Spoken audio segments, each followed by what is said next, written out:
بسم اللہ الرحمن الرحیم۔ پچھلی قسط میں ہم نے جانا کہ حضرت عثمان کی شہادت کے بعد خلافت حضرت علی کو سونپی گئی اور بعض جلیل القدر صحابہ نے قصاص کے لیے آواز بلند کی، جن میں حضرت عائشہ، حضرت طلحہ اور حضرت زبیر شامل تھے۔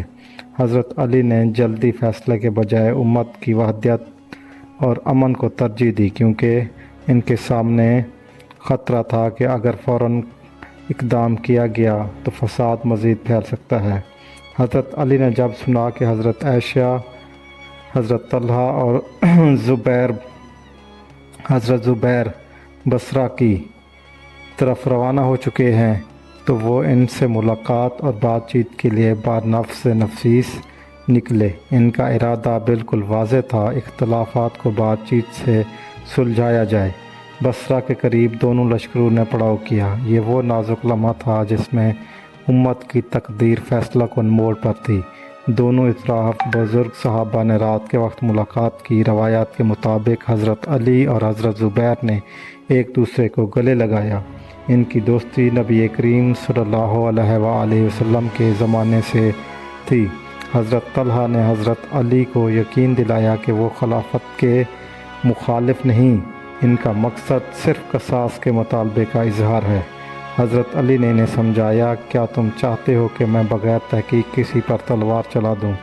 کیا تم گواہ ہو کہ قاتل وہی ہیں جن پر تم شک کر رہے ہو؟ میں بھی قاتلوں کے خلاف ہوں، لیکن عدل صرف جذبات سے نہیں بلکہ دلیل، شہادت اور تحقیق سے قائم ہوتا ہے۔ حضرت عائشہ نے بھی اپنے خیمے میں حضرت علی کے نمائندوں سے بات چیت کی۔ وہ فرماتی تھیں، ہمیں حضرت عثمان کا خون رائگاں نہیں جانے دینا، لیکن میں یہ بھی جانتی ہوں کہ معاملہ نازک ہے۔ رات گئے تک یہ بات چیت جاری رہی، صلح کی امیدیں باندھ چکی تھی۔ مورخین لکھتے ہیں کہ صبح ہونے سے پہلے دونوں اطراف میں یہ طے ہو چکا تھا کہ بغیر جنگ کے مسئلہ حل کیا جائے گا، لیکن افسوس رات کی تاریکی میں کچھ ایسے عناصر نے اپنا کھیل کھیلا جو اس امت کو تقسیم کرنا چاہتے تھے۔ ان میں وہ لوگ شامل تھے جو حضرت عثمان کے اصل قاتل تھے۔ وہ جانتے تھے کہ اگر حضرت علی اور حضرت عائشہ کا اتحاد ہو گیا تو ان کا پردہ فاش ہو جائے گا۔ انہوں نے دونوں لشکروں میں اپنے جاسوس داخل کیے۔ کچھ نے حضرت علی کے لشکر میں جا کر حضرت عائشہ کے خلاف نفرتیں پھیلائی، کچھ حضرت عائشہ کے لشکر میں گئے اور کہا کہ حضرت علی بدلے کے لیے حملہ کرنے والے ہیں۔ یہ فتنہ ساز عناصر جانتے تھے کہ اگر جنگ چھڑ گئی تو کوئی کسی کی بات نہیں سنے گا، صرف خون بہے گا اور حق چھپ جائے گا۔ اسی رات اچانک اندھیرے میں نامعلوم جانب سے تیروں کی بارش شروع ہوئی۔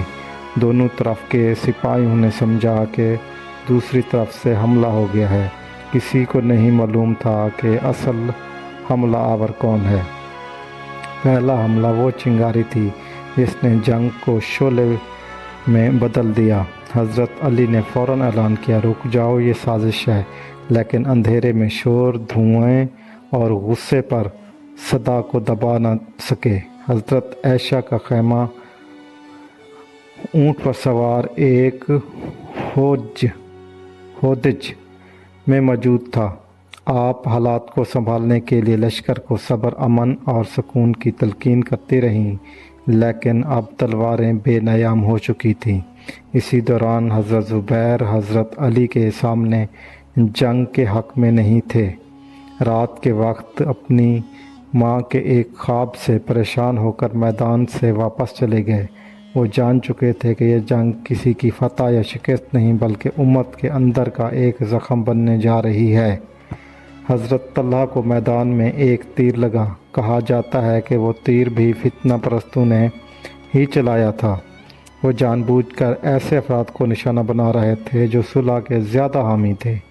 اب میدان جنگ صرف بہادری کا نہیں بلکہ بے بسی، آنسوں اور آزمائش کا منظر پیش کر رہا تھا۔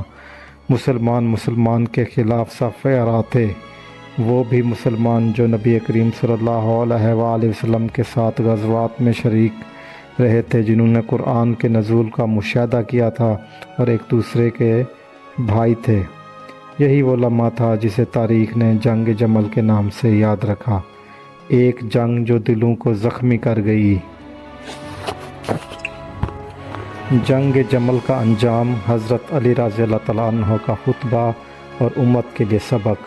جب جنگ جمل کا طوفان پوری شدت سے برپا ہوا تو ایک طرف حضرت علی اپنے لشکر کو بار بار روکنے کی کوشش کرتے رہے اور دوسری طرف حضرت عائشہ اپنے خیمے میں امن کی صدا بلند کرتی رہیں، مگر فتنہ پرست اپنے عروج پر کام کر رہے تھے اور امت دو مقدس شخصیات کے درمیان افواہوں کی بنیاد پر ٹکرا چکی تھی۔ جنگ کی شدت بڑھتی گئی۔ دونوں طرف وہ افراد تھے جو رسول اللہ صلی اللہ علیہ وآلہ وسلم کے اصحاب تھے۔ ان کے ہاتھوں میں وہ تلواریں تھیں جو کفار کے خلاف استعمال ہوئی، مگر آج بدقسمتی سے وہی تلواریں مسلمانوں پر اٹھ چکی تھیں۔ حضرت علی رضی اللہ تعالیٰ عنہ بار بار اعلان کرتے رہے، خبردار، عورتوں، بچوں اور بھاگنے والوں پر حملہ نہ کرنا، زخمیوں کو پانی دو، قیدیوں کے ساتھ حسن سلوک کرو۔ آپ کے اس اخلاق نے دشمنی کے ماحول میں بھی اسلام کی اصل روح کو زندہ رکھا۔ بعض روایات کے مطابق حضرت علی نے اپنے لشکر کو حکم دیا کہ جو شخص پیچھے ہٹ جائے یا اسلحہ پھینک دے اسے کچھ نہ کہا جائے۔ دوسری طرف حضرت عائشہ ہودیج میں سوار تھیں۔ ان کے ارد گرد کئی محافظ کھڑے تھے جو آپ کی حفاظت کے لیے جانیں دے رہے تھے۔ یہ منظر امت کے لیے دردناک تھا۔ ایک طرف ام المومنین تھیں جن کے بارے میں قرآن کہتا ہے کہ وہ مومنوں کی مائیں ہیں، اور دوسری طرف باب العلم حضرت علی، جنہیں نبی کریم صلی اللہ علیہ وآلہ وسلم نے علم کا دروازہ قرار دیا۔ اسی کشمکش میں حضرت طلحہ کو زخم لگنے کے بعد وہ دنیا سے رخصت ہو گئے۔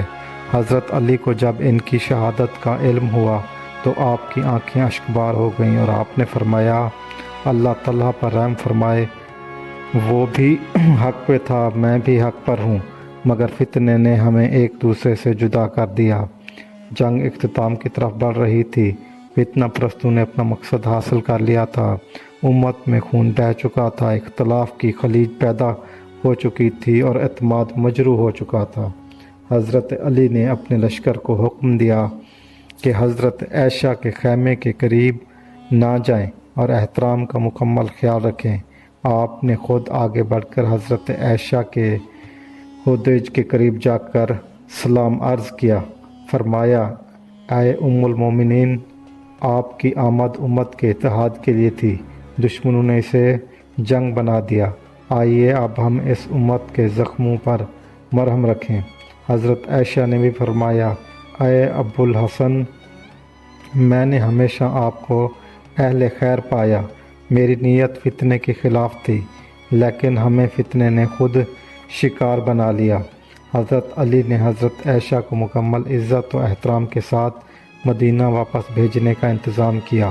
آپ کے ساتھ ان کے بھائی محمد بن ابی بکر اور 40 عورتوں کا قافلہ روانہ کیا گیا، جو مردوں کا لباس پہنے ہوئے مسلح ہو کر آپ کی حفاظت کرتے گئے۔ یہ اسلامی اخلاق کی وہ معراج ہے جو دنیا کو دکھایا گیا۔ جنگ کے بعد حضرت علی نے کوفہ میں ایک خطبہ دیا جس میں آپ نے فرمایا، فتنہ جب سر اٹھائے تو وہ حق اور باطل کی شکل میں نہیں آتا، بلکہ دونوں طرف اہل حق ہوتے ہیں۔ ایک غلط فہمی، ایک افواہ، ایک سازش اور امت تقسیم ہو جاتی ہے۔ اے لوگو، سنو اور سمجھو، ہم نے جنگ نہیں چاہی مگر فتنے نے ہمیں مجبور کیا۔ آپ نے صحابہ کی حرمت کا ذکر کیا، ان کے درجات بیان کیے اور امت کو آئندہ کے لیے صبر، تحقیق اور وحدت کی دعوت دی۔ حضرت علی نے کبھی بھی حضرت عائشہ کے بارے میں نازیبا الفاظ استعمال نہیں کیے، بلکہ آپ ہمیشہ ان کا ذکر احترام سے کرتے، کیونکہ آپ جانتے تھے کہ وہ نبی کریم صلی اللہ علیہ وآلہ وسلم کی زوجہ محترمہ ہیں، امت کی ماں۔ اسی طرح حضرت عائشہ نے بھی کبھی حضرت علی کے بارے میں ناپسندیدہ گفتگو یا اظہار نہیں کیا۔ آپ ہمیشہ فرمایا کرتی تھیں علی وہی تھے جن سے ہم نے محبت کی، لیکن فتنے نے ہمیں دور کر دیا۔ اللہ تعالی ہمیں آپس میں پیار و محبت سے رہنے کی توفیق عطا فرمائے اور فرقہ واریت سے دور رہنے کی توفیق عطا فرمائے۔ ایک دوسرے سے محبت اور امن سے رہیں، ایک دوسرے کے بارے میں مثبت سوچیں، ایسی بات اور ایسی گفتگو کرنے سے گریز کریں جس سے نفرتیں پیدا ہوں، جس سے بے چینی اور بے سکونی پیدا ہو، جس سے ہمارے اسلام کا ماحول خراب ہو۔ تو ایسی باتوں، ایسی گفتگو سے کوشش کریں کہ پرہیز کریں، بلکہ ایسی باتیں اور ایسی چیزیں سامنے لائیں جس سے پیار و محبت اور اتفاق بڑھے اور دنیا میں اسلام کا بول بالا ہو۔ جزاک اللہ۔ اگر آپ کو آج کی ویڈیو پسند آئی ہے تو اسے لائک کریں، سبسکرائب کریں، شیئر کریں اور اپنے دوستوں احبابوں کے ساتھ، اور اگر کوئی کمنٹس میں ہماری اصلاح کرنا چاہتے ہیں یا ہم سے کوئی غلطی ہوئی ہے تو کمنٹس کر کے ضرور ہمیں آگاہ کیجیے گا۔ جزاک اللہ۔ اللہ حافظ۔